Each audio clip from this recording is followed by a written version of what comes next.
Bus travel in Kerala for women is going to be free after the UDF comes to power. അതുകൊണ്ടാണ് കേരളത്തിൽ UDF അധികാരത്തിൽ വന്നാൽ സ്ത്രീകൾക്കുള്ള KSRTCയിലെ bus യാത്ര പരിപൂർണമായി സൗജന്യമായിരിക്കും എന്ന് നമ്മൾ പ്രഖ്യാപിക്കുന്നത്. And every college going girl, every girl who's going to university in Kerala is going to get 1,000 rupees a month every month to support her. അതുകൊണ്ടാണ് കോളേജിൽ പോകുന്ന സർവകലാശാലകളിൽ പോകുന്ന വിദ്യാർത്ഥിനികൾക്ക് എല്ലാ മാസവും 1000 രൂപ അവർക്ക് നൽകും എന്ന് നമ്മൾ പ്രഖ്യാപിക്കുന്നത്.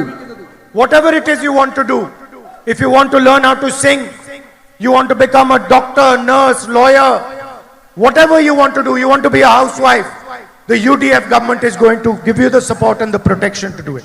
നിങ്ങൾക്ക് എന്താവാനും, നിങ്ങൾക്ക് ഡോക്ടർ ആവാൻ അല്ലെങ്കിൽ മറ്റ് ഏത് മേഖല തിരഞ്ഞെടുക്കാനും, നിങ്ങൾ ആഗ്രഹിക്കുന്ന എന്തും നടക്കാൻ, അതുപോലെ തന്നെ ഒരു വീട്ടമ്മയാണെങ്കിലും നിങ്ങൾക്ക് UDFന്റെ ഗവൺമെന്റ് സംരക്ഷണം ഉറപ്പാക്കും. For senior citizens, we are going to have a dedicated ministry that looks after them and their issues.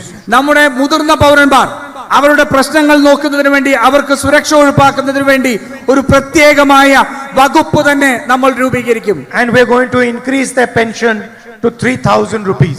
അതുപോലെ തന്നെ അവർക്ക് ഇന്ന് ലഭിച്ചുകൊണ്ടിരിക്കുന്ന സാമൂഹിക സുരക്ഷ പെൻഷൻ അത് 3000 രൂപയായി നമ്മൾ വർദ്ധിപ്പിക്കും. For young people, boys and girls who want to become entrepreneurs, who want to give jobs to the people of Kerala, who want to fight unemployment in Kerala, we are going to give interest-free loans of 5 lakh rupees. ഈ കേരളത്തിലെ ചെറുപ്പക്കാർ, യുവാക്കൾക്ക്, സംരംഭകരാവാൻ ആഗ്രഹിക്കുന്നവർക്ക്, തൊഴിൽ ദാതാക്കളാക്കാൻ ആഗ്രഹിക്കുന്നവർക്ക് ഈ കേരളത്തിൽ അവരുടെ സംരംഭകം നടത്തുന്നതിന് വേണ്ടി 5 ലക്ഷം രൂപയുടെ പലിശയില്ലാത്ത വായ്പ നമ്മൾ അവർക്ക് ലഭ്യമാക്കും. And our new healthcare scheme, the Omen Chandy healthcare scheme, is going to provide 25 lakh rupees to every single family for health insurance. അതുപോലെ തന്നെ നമ്മൾ നടപ്പാക്കാൻ ആഗ്രഹിക്കുന്ന സമഗ്ര ആരോഗ്യ ഇൻഷുറൻസ് ബഹുമാന്യായ ഉമ്മൻചാണ്ടിയുടെ പേരിലുള്ളത് ഒരു കുടുംബത്തിന് ഒരു വർഷം 25 ലക്ഷം രൂപയുടെ ആരോഗ്യ സംരക്ഷണം നമ്മൾ ഉറപ്പാക്കും. Every single person who has a family member who is sick today, no matter what they have, cancer, heart disease, anything that makes them sick, every single one of these people is going to be protected after we come to power. ഒരു കുടുംബത്തിൽ ആർക്കെങ്കിലും രോഗം ബാധിച്ചാൽ, അത് cancer ആവട്ടെ, ഹൃദയ രോഗമാവട്ടെ, എന്തുമാവട്ടെ, അവർ ആരാണെങ്കിലും അവർക്ക് ചികിത്സയ്ക്ക് വേണ്ടി അവർക്ക് ലഭിക്കുന്നതിന്റെ പണം നമ്മൾ ഈ പദ്ധതിയിലൂടെ ഉറപ്പാക്കും.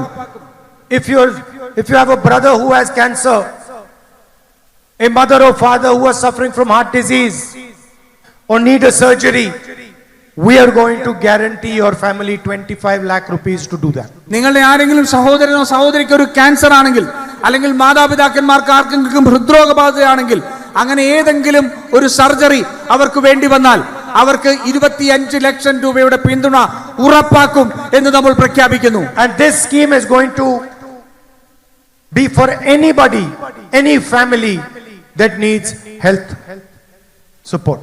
ഈ പദ്ധതി ആരോഗ്യ സംരക്ഷണം ആവശ്യമുള്ള ഏതു കുടുംബത്തിനും ആരൊരാൾക്കും ലഭ്യമാക്കുന്നതായിരിക്കും.